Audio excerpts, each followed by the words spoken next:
बिस्मिल्लाहिर्रहमानिर्रहीम। Once again welcome to my channel. इंशाल्लाह आज हम डिस्कस करेंगे what is the difference between FBA and FBM. बहुत सारे लोगों का ये ख्याल होता है कि अमेज़न में एफबीए और एफबीएम अपने लिए एक बिजनेस मॉडल्स हैं, लेकिन ऐसा बिल्कुल भी नहीं है। एफबीए और एफबीए बिजनेस मॉडल्स बिल्कुल भी नहीं है। अभी हम डिस्कस करेंगे कि ये क्या है। तो मुझे जितने भी इनमें से क्लाइंट्स मिले हैं उनमें से काफ़ी सारों का यही डिमांड होता था कि हम एफबीए करना चाहते हैं, लेकिन उन्हें ये पता नहीं होता था कि एफबीए क्या है, बिजनेस मॉडल क्या होते हैं और बिजनेस मॉडल्स में ये एफबीए और एफबीएम क्या है। तो अगर हम एफबीए और एफबीएम की बात करें तो इनमें से एफबीए जो है ये हमारे साथ मतलब के मॉडल्स में एक वो टर्मिनोलॉजी है। FBA fulfillment by Amazon is a mode of delivery in which Amazon will be responsible to deliver the order from Amazon's warehouse to customer doorstep। अच्छा, अभी हम इसको क्लियर करते हैं कि जब हम बिजनेस मॉडल्स करते हैं, बिजनेस मॉडल्स कौन कौन सी है ये हम पहले लेक्चर में डिस्कस कर चुके हैं। अगर किसी को कोई इशू है तो वहां जाकर क्लियर कर सकता है। तो जितने भी मॉडल्स हैं उनमें से अगर हम एफ बी ए करते हैं तो एफ बी ए एक डिलीवरी का मोड है जो हम मुख्तलिफ बिजनेस करते हैं। जब कोई चीज़ बाय करता है तो उस को उसके घर तक, उसके डोर स्टेप तक वो चीज़ कैसे पहुंचती है, वो दो तरीकों से पहुंचती है, या एफबीए के थ्रू या एफबीएम के थ्रू।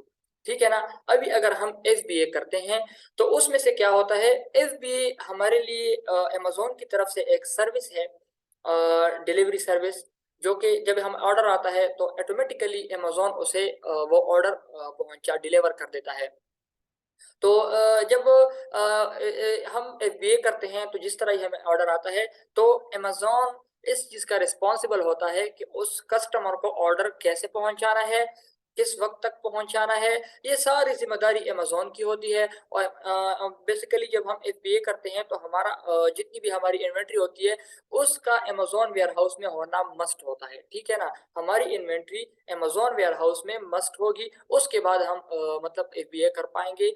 और जिस तरह ही ऑर्डर आएगा अमेजोन का रोबोट जाएगा वहां से एक इन्वेंट्री से एक प्रोडक्ट, एक पीस उठा के मतलब कस्टमर को पहुंचा देगा। ठीक है ना। अब हम इसके एडवांटेजेस की बात करते हैं कि अगर हम एफबीए करते हैं बिजनेस मॉडल्स में, अगर हम होलसेल में, प्राइवेट लेवल में, इसके अलावा ऑनलाइन आर्बिट्राज में, तो ड्रॉप शिपिंग में हम एफबीए नहीं कर सकते, वहां हम एफबीए करेंगे। ड्रॉप शिपिंग क्या होता है ये हम पहले लेक्चर में डिस्कस कर चुके हैं।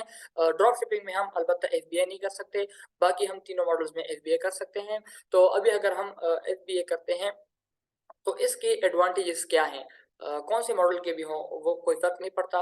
लेकिन अगर हम एफबीए कर रहे हैं तो इसके फायदे क्या हैं। नो हेडेक, हमें कोई ये सर दर्द वगैरह नहीं होगा कि डिलीवरी कैसे पहुंचानी है, कब तक पहुंचानी है, कोरियर को कब देनी है, सुबह सवेरे देनी है, आधी रात को देनी है, ये टेंशन बिल्कुल भी नहीं होगी। वो अमेजोन की जिम्मेदारी होगी कि अमेजोन ने कब, किस वक्त, कैसे पहुंचानी है, ये सारी जिम्मेदारी अमेजोन की होगी। Fund will received automatically. Automatically fund आपके, जिस तरह ये ऑर्डर आएगा अमेजोन का रोबोट जाएगा आपकी इन्वेंट्री से एक प्रोडक्ट उठा के कस्टमर को डिलीवर कर देगा और ऑटोमेटिकली आपके डैशबोर्ड पे पैसे आ जाएंगे, आपके डैशबोर्ड पे फंड आ जाएगा, रिसीव हो जाएगा और आपकी इन्वेंट्री से एक इन्वेंट्री कम हो जाएगी। ये सारा काम ऑटोमेटिकली होता है। You can do business from anywhere. इसमें हम, ऐसा होता है कि हम कहीं से भी बिजनेस कर सकते हैं। फॉर एग्जांपल अगर हम अपने मुल्क पाकिस्तान की बात करें तो हम पाकिस्तान में ढेरों सारे लोग ऐसे हैं कि पाकिस्तान में बैठकर यहाँ से बिजनेस कर रहे हैं यूएसए में, और वहाँ पे अमेजोन वेयर हाउस इन्वेंट्री बेच देते हैं और फिर उसके बाद जाकर वहाँ पे सब कुछ करते हैं। अगर हम मतलब कि अमेजोन वेयर हाउस भिजवा, जिस सारे ऑर्डर वगैरह जो कुछ भी आते हैं फिर सारा अमेजोन संभालता है हमारे लिए। तो return bye Amazon if order will cancel, अगर ऑर्डर कैंसिल हो गया, बाज़ औक़ात ऐसे होता है कि ऑर्डर कैंसिल हो जाते हैं सम इश्यूज की वजह से। फॉर एग्जांपल अगर प्रोडक्ट पसंद नहीं आया, उसको कस्टमर को प्रोडक्ट पसंद नहीं आया या उसके मुताबिक नहीं था, या उसने ले लिया लेकिन वो रिटर्न करना चाहता है, जो भी इशू हो गया लेकिन प्रोडक्ट की रिटर्न हो रही है, तो फिर उस सूरत हाल में क्या होता है कि उस चीज़ का ज़िम्मेदार भी अमेज़न ही होता है। वो ऑर्डर रिटर्न अमेज़न ही लेगा, उसका ज़िम्मेदार भी अमेज़न ही होगा, ठीक है? अगर हम इसके डिसएडवांटेजेस की बात करें, बेसिकली ये डिसएडवांटेजेस तो नहीं है, ये रिडक्शन ऑफ एफबीए फ़ी और रिडक्शन ऑफ वेयरहाउस फ़ी जो है, ये बेसिकली रिडक्शन मतलब सर्विसेज़ अमेज़न जो प्रोवाइड करता है, वो हम पे एहसान वगैरह नहीं करता, वो हमें फ्री वगैरह कुछ भी नहीं करता। तो मतलब वो सारा कुछ अमेज़न उसकी फ़ी कटिंग होती है, हर प्रोडक्ट के लिहाज से अपनी फ़ी होती है, वेयरहाउस की भी और एफबीए फ़ी की। तो डिलीवरी की जो फ़ी होती है, ये सारी फ़ी। तो अगर हम थर्ड नंबर की बात करें, प्रॉफिट व less due to these services fee. ये जितनी भी फ़ी हमसे कटती है, तो ये प्रॉफिट के ज़ाहिर-सी बात है प्रॉफिट से ही कटती है, तो इसकी वजह से हमारा थोड़ा-सा प्रॉफिट कम हो जाता है एफबीए में। तो अगर हम सेकंड वन की बात करें, FBM. FBM fulfillment by a merchant is another mode of delivery in which merchant will be responsible to deliver the order to customer doorstep. अब FBM में क्या होता है? FBM हमारे साथ सेकंड मोड है डिलीवरी का। ये हम सारे मॉडल्स में कर सकते हैं। अगर हम ऑनलाइन आर्बिट्राज में करना चाहें, होलसेल में करना चाहें, प्राइवेट लेवल में करना चाहें, ड्रॉप शिपिंग में अगर हम करना चाहें, तो हम FBM कर सकते हैं। इसमें क्या होता है कि इसमें जिस तरह ही हमें ऑर्डर रिसीव होता है, हमें ऑर्डर आता है, तो डायरेक्टली मर्चेंट जो होगा, मर्चेंट हम ये जो कस्टमर जो बिजनेस करते हैं, सेलर्स जितने भी हैं, ये सारे मर्चेंट में आते हैं। तो जिस तरह ही ऑर्डर आता है, ये जो भी सर्विसेज पहले अमेज़न हमें प्रोवाइड कर रहा था, वही सर्विसेज हमें खुद करनी होंगी। हमें एड्रेस खुद लेना होगा अपने अकाउंट से जिसने ऑर्डर दिया होगा, और फिर उसके बाद कोरियर वगैरह को हमने खुद देना होगा और कस्टमर को हमने खुद पहुंचाना होगा। वो हमारी मर्जी है हम कैसे पहुंचाते हैं एफबीएम में। एफबीएम में सेलर की, मर्चेंट की मर्जी होती है कि वो किस तरीके से पहुंचाता है, बाय सी करता है, बाय एयर करता है, मोटरसाइकिल पे करता है, साइकिल पे करता है। जो भी उसकी मर्जी हो, जिस तरीके से उसे आसान हो, वो पहुंचा सकता है, जिस तरीके में उसे, जिस तरह से उसे फायदा हो।